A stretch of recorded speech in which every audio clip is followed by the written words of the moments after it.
வள்ளுவருடைய குரலில் கல்லுண்ணாமை பற்றி இருக்குன்னா அப்போதிலிருந்து இது இருக்குன்னு அர்த்தம். அதிலிருந்து மீள்வதற்கான வழிகளை மக்களுக்கு நாம் சொல்லிக் கொடுக்கணும். இந்த வியாபாரத்தை, இந்த சாராய வியாபாரத்தை செய்யும் எந்த அரசாக இருந்தாலும் அதிலிருந்து வரும் வருமானத்தில் ஒரு பகுதியை கண்டிப்பாக மனோ தத்துவ ரீதியாக இதை ஏன் ஒரு அளவுக்கு மேல் செய்யக்கூடாது என்னும் பாடத்தை மக்களுக்கு எடுத்தாக வேண்டும். இப்போ அதுதான், இப்போ சாலை விபத்து நடக்கிறதுக்காக போக்குவரத்தை நிறுத்த முடியாது, அல்லது வாகன வேகத்தை வெகுவாக குறைக்கவும் முடியாது. அதற்காகத்தான் நாம் எக்ஸ்பிரஸ் வேன்னு ஒன்று ஏற்படுத்தியிருக்கோம். அந்த மாதிரி இது இருக்குது. இது நிறைய ஆலைகளில் இது பெரிய அளவில் தயார் பண்ணிட்டு இருக்காங்க. அதுக்கு கடைகளும் வைத்திருக்கிறார்கள். மருந்து கடைகள் ஒரு தெருவில் எவ்வளவு இருக்க வேண்டுமோ அதை விட அதிகமாக டாஸ்மாக் கடைகள் வைக்க வேண்டும். ஆக இவர்களுக்கு குடிக்காத எனும் ஒரு அறிவுரை சொல்வதை விட மிதமாக குடியுங்கள், உங்கள் உயிர் தான் முக்கியம் என்னும் அறிவுரை செய்யும் இடங்கள் டாஸ்மாக் பக்கத்திலேயே இருக்க வேண்டும் என்பதுதான் என்னுடைய வேண்டுகோள். இதை தவிர வேற எதுவும் மருந்து இருப்பதாகவோ உடனே இதெல்லாம் இழுத்து மூடிட்டோம்னா சரியாயிடுங்கிறதோ தவறான கருத்து. அதற்கு உலகத்தில் பல முன் உதாரணங்கள் இருந்திருக்கின்றன. அமெரிக்காவே ஒரு உதாரணம். அப்படி மது விலக்கு பரிபூர்ணமாக கொண்டு வந்த பொழுது இன்னும் மாஃபியா அதிகமாக இருக்கிறதே தவிர குறைந்த பாடில்லை. இதுதான் உலகம் கற்றுக்கொண்ட பாடம். அதே பாடத்தை தான் நாமும் கற்றுக்கொள்ள வேண்டும்.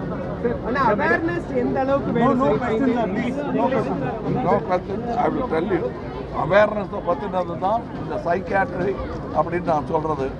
வருமானம் ஈட்டும் எந்த அரசும் அதை திரும்பவும் மக்களுக்கு போய் சேரும் ஒரு நற்பயனை ஏற்படுத்தி கொடுக்கணும். அது கவுன்சிலிங், ஆல்கஹாலிக் அனானிமஸ் போன்ற விஷயங்கள் எத்தனை டாஸ்மாக் இருக்கிறதோ அதற்கு நிகராக அவை இருக்க வேண்டும் என்பதுதான். மருந்து கடையை விட டாஸ்மாக் அதிகமானது எப்படி விபத்தல்ல, தெரிந்து செய்யப்பட்டது தான் அது. அதே போல் இதையும் திட்டமிட்டு மக்களுக்கு புத்தி சொல்கிற விஷயம் இல்லை, இது ஆபத்து என்பதை தெரிவிக்கும். எப்படி டிராஃபிக்கில் ரெட் லைட் இருக்குதோ இது இருக்கும்போது போகாதேன்னு சொல்கிற மாதிரி அவங்களுக்கு மனதில் படும்படி எடுத்து சொல்லும் அறிவுரைகள் வர வேண்டும். தமிழ்நாடு அரசு சிபிசிஐடி விசாரணை அதெல்லாம் அமைச்சிருக்காங்க சார். அது தமிழ்நாடு அரசோட நடவடிக்கை எப்படி பார்க்குறீங்க? அவங்க என்ன செய்யணுமோ அதை செஞ்சுட்டு இருக்காங்க. இதுக்கு மேலே ஒன்றும் சொல்ல முடியாது. விமர்சனம் பண்ணலாம். ஆனால் எத்தனை அரசுகளை விமர்சனம் செய்ய முடியும்? இத்தனைக்கும் காரணம் பல அரசுகள். மீடியா கொஞ்சம் மீடியா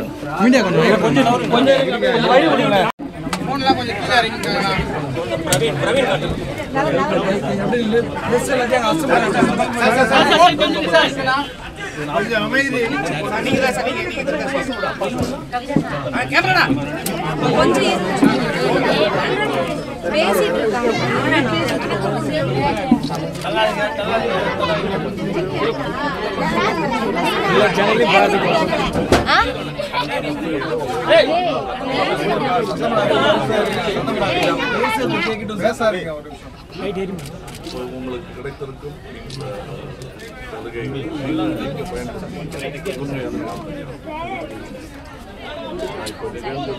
இனிமே நிகழாமல் போலீஸ் கையிலையோ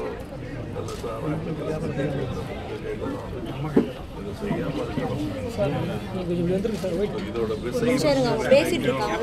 அரசு சட்டத்தினாலேயோ போலீஸ் முடிச்சு விடுறதுனாலையோ நீங்கள் முடிவு பண்ணி இதுக்கு மேலே டிராஃபிக் ரூல் மாதிரி இதுக்கு மேலே ஸ்பீடில் போனால் விபத்து ஏற்படுங்கிறது புரிஞ்சுக்கிட்டு நீங்கள் தான் செயல்படணும். இந்த குழந்தைகள் எதிர்காலத்தில் வேற ஒன்றும் எல்லாருக்கும் மரணம் உண்டு. பட் இவ்வளோ சீக்கிரம் வர வேண்டியது அதுக்கு நாம காரணமாக இருக்கக்கூடாது. அதை நீங்கள் பெரிய வலிக்கக்கூடிய பாடம் அதை நீங்கள் எங்களுக்கு எவ்வளோ சொல்லிக் கொடுக்குறீங்க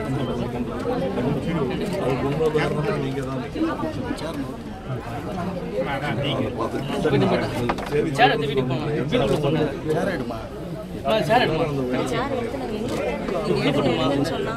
அந்த வியாபாரத்தில் வரும் வருமானத்தை பெருமளவு சைக்காட்ரிக்கு எந்த அளவு எது கடந்தது என்பதையாவது வள்ளுவர் குரல் ஒன்று கல்லுதான் அந்த காலத்திலிருந்து இது இருக்கிறது. அதையும் தாண்டி இனியும் பிரஸ் மீடியாலாம் கொஞ்சம் வாங்கினா